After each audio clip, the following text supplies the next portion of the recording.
Hello and welcome to this video. Today I am drawing Carrot and Henry. I will share with you my top tips for drawing these little cuties. I used pencil and pen. The pencil I am currently using is a 2B pencil by Faber-Castell. Love, love, love this pencil. Highly recommend it. You can get it from their website, or you can just get it from Amazon, or any decent art shop really.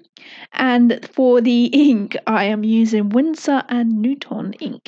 It's black Indian ink, which is water soluble.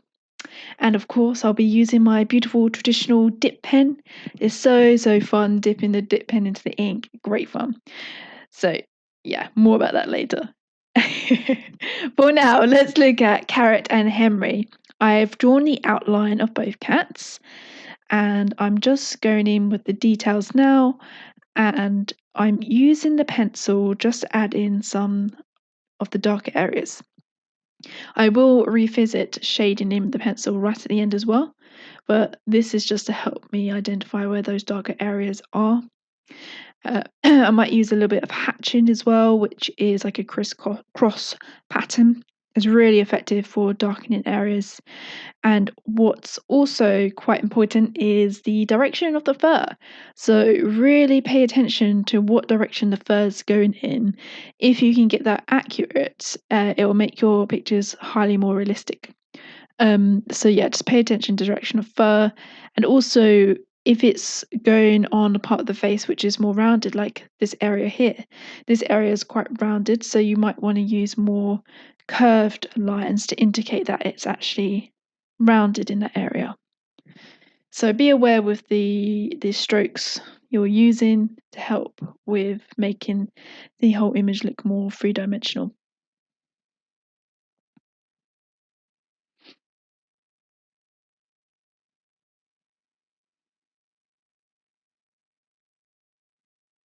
What's great about pencil as well, it allows you to add in gradients, and you can create so many different shades of grey with the pencil.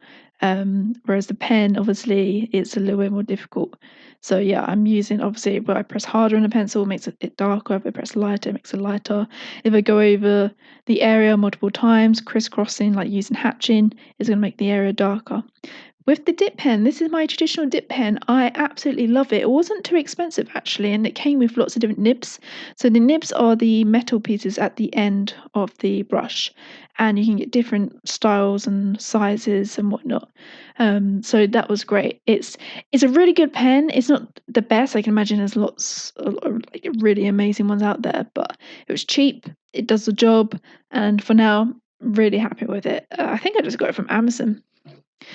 And yeah, so I'm using Indian ink. And what I love about this traditional pen is that feeling of dipping the pen into the ink. It makes you feel really cool. It's like so old fashioned, but it's brilliant. I love it. And I was doing some research about dip pens and just pens in general, and they actually recommend dip pens because they're a lot more versatile and flexible. So with a normal pen, you don't have as much range and depth that you can create with a dip pen. So a dip pen, it can create lots of different sizes with the nib you're using. If you press down quite hard, the line becomes thick. The angle, the way you move the pen, it can change the style of the line. It can start off thick and then taper off. And then obviously, if you apply less pressure, the lines are lighter. So really versatile dip pen. And so if you're thinking about starting ink drawings, I would say get yourself a dip pen and some ink. Absolutely. I think it's the best way to learn. At first, it's as difficult as hell. It's so difficult, but you quickly pick it up really quickly. And also, if you watch like 2 or 3 videos like this, for example, and just pick up some tips, really helpful. So for the dip pen, yeah, just make sure you play around with it initially. And another thing is if you want to make an area darker, there's different things you can do. Firstly, you can do some hatching and just do hatching upon hatching, so crisscross patterns.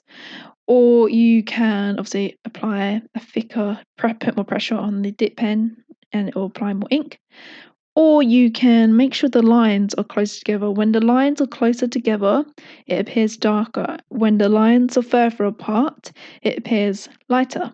So that's a great technique. So, for example, it's quite difficult to create a gradient with pens. However, if you're starting in a dark area, going to a lighter area, you can make the lines quite close initially, and then gradually the lines get further and further apart, and it appears as if it's getting lighter.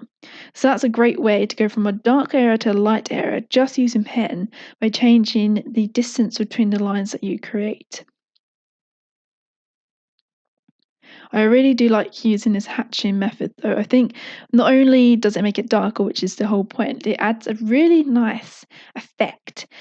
With this drawing, I went in thinking, do you know what? I only have an hour. I only allow myself an hour and a half to draw this. I only have an hour and a half to get this done. So I'm just going to go in. I'm just going to have a looser effect to it because all my other pen drawings lately have been quite tight and very neat, and every brushstroke is very deliberate. This time I thought, okay, I'm just going to go in, I'm just going to apply the brush, and I'm going to be a little bit more loose about it. And actually, I much prefer the end result. It's probably one of my favourite ink drawings I've done to date. So I would advise, a tip would be go into the painting having a looser feel. And I feel like when you go in being a bit looser, it's a lot more enjoyable too. Because if you go in like every line very deliberate, it's quite stressful. And that's not the point of drawing. We draw because it's fun. So be loose. Don't worry too much if it's not going how you want it to go. You can either keep going and just take on some lessons learned from it, or redo it. So yeah, but I would advise going, having fun, just be loose about it. Just be aware of the direction that the fur is going in. Just be aware of those other tips, like the lines closer together, it's darker, further apart, it's lighter. Hatching to add in more depth and more colour. Yeah, just enjoy it. And you can always use a pencil to darker areas. That's the thing about a pencil. The pencil's very good with creating gradients. There's so many different shades of grey you can create with a pencil. So a pencil will be fantastic for creating gradients. And actually for the nose, I like to use the pencil because I find it quite hard to create a successful gradient on the nose with just a pen because you have such a small area to work on. I just don't feel like it's so effective. So I like to, at the end, just touch up the nose and make the bottom part a little bit darker, and then a bit lighter at the top by releasing the pressure as I get higher to the top of the nose. But yeah, I'm loving this carrot cat right now. Like can you see on the shoulder? I've actually curved some of the lines to mold to the shape of the shoulder. The shoulder is curved; it's not straight. The fur on it is not straight; it's curved, and it just curving those lines shows that there is a bend and it is moving around. So be really mindful of that. Direction of the fur is really important, and also if you want it to look more three-dimensional, obviously curve the lines when you need it, when something is more rounded. Now this cat carrot actually had white whiskers. Now that's a problem I've come across, but I have a solution. First of all, Carrot is quite a light cat. So my first initial thought is to use white gouache to add in the whiskers, which I've done with previous paintings. So I painted a rat called Teddy. He was quite dark, but his whiskers are really white. In contrast to his dark fur, it was quite shocking. Like you could see the contrast really well.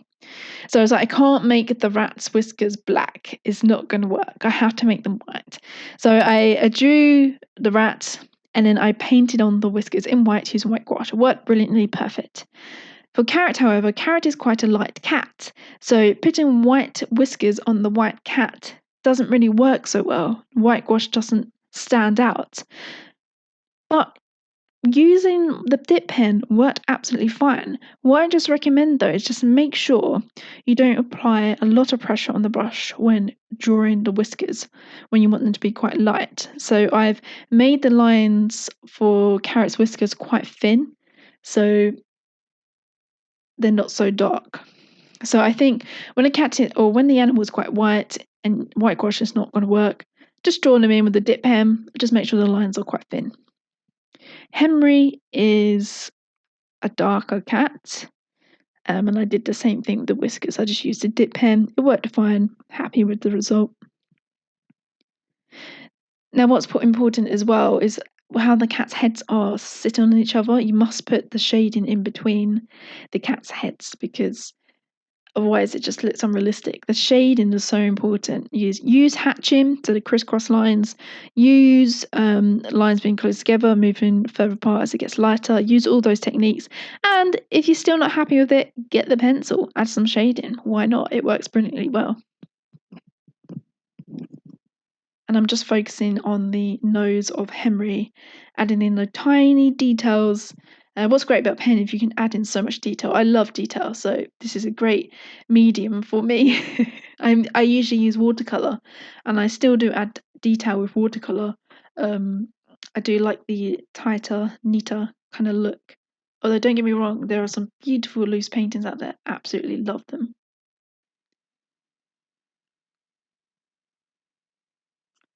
Just just drawing in Henry's fur underneath his head now, and I've used some hatching there to make it look darker. I'm being very deliberate with the direction of the strokes, making sure that I'm following the correct direction, but also maintaining that looseness. Like if I mess up a few lines, it doesn't matter. It looks pretty cool still.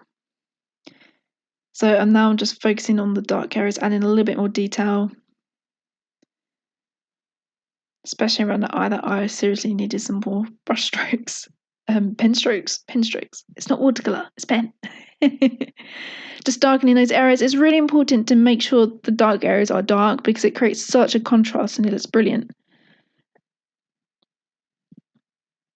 But yeah, I think this painting took me drawing. Sorry, I think this drawing took me. You can tell I paint a lot more.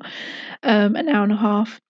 And the writing, be really slow, really deliberate with the writing because if you mess it up, then hell, you know. So take your time when writing the name. Yeah, so, and I try to do it all in one go if I can because I think it looks better and not so jagged. But definitely write the name in pencil beforehand and then do the pen on top of the name. And also use that technique I mentioned before by writing a name on the paper and putting it next to your watercolor paper and making it centered. It really, really does make a difference.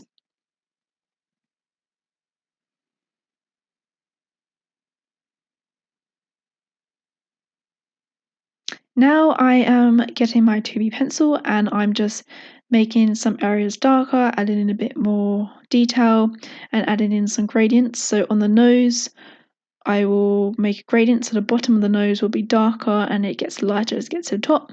Any dark areas there at the moment, any white spots in the dark areas I don't like, I'll just fill them in with the pencil. Just making areas darker, adding in more gradients, adding a little bit more detail. I just feel like adding a bit more pencil to the end just brings the whole drawing together. Because initially I didn't use the pencil so much, but now I have started to use the pencil a lot more. I feel like it just brings it all together. And if there's an area where you just could not get that gradient, you just couldn't get the effect that you wanted, the pencil fixes it. So I would recommend using the pen and the pencil together to get the effect that you want.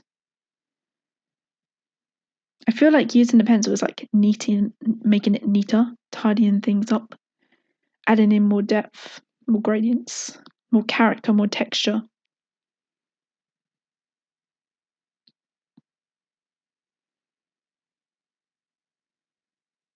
And the gradients on the nose, really important. Also, there'll be a little bit of shadow under the nostrils as well. Make sure you get that in. Tiny details, really important. Again, keep in mind the direction of the fur, so important.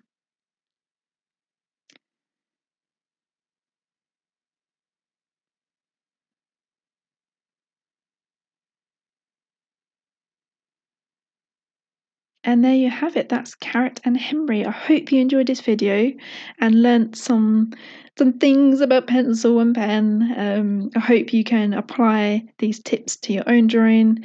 And it can be frustrating at times. I totally understand. It can be so frustrating at times, but it's worth it. So thank you. Bye.